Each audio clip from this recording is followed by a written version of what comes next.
I've been blind since birth. This in and of itself is not what this is about, but it's a crucial part of the story. Throughout my life, I've used lots of different kinds of assistive technology. Braille keyboards, voice command apps, adapted smartphones. Recently, I tried human echolocation for the first time in my life.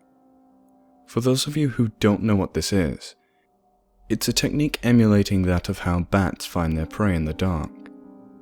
By making clicking noises with your mouth, you are able to hear the sound bouncing off objects it hits, and in that way, see where objects are. A friend of mine, let's call her Jay, had seen a couple of videos about it on YouTube and asked me if I had ever tried it. I told her I hadn't, though I had heard of it. Long story short, I decided to test it out. It took a lot of concentration at first, but after a few days, I felt like I started getting the hang of it. The next time I met Jay, she sounded excited and congratulated me when I told her I was doing really well. Practice makes perfect, and I was able to avoid any major obstacles without much trouble. We went to a park and Jay asked me to demonstrate what I could see around us with my current abilities.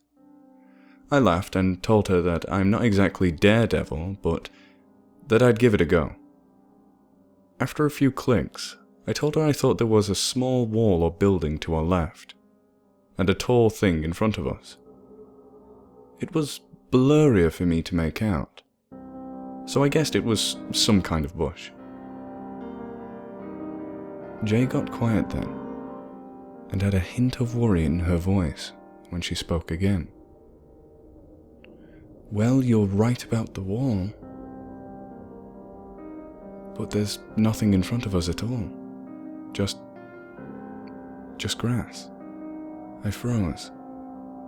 I knew that I was still a beginner at this, but the sound clearly bounced off something. It was much taller than a person, and only a few steps in front of us.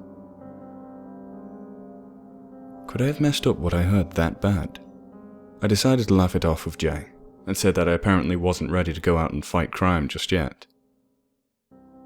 Feeling very uneasy, I hurried away from there, and we continued our walk.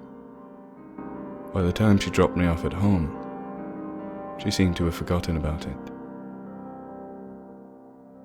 I doubt I ever will.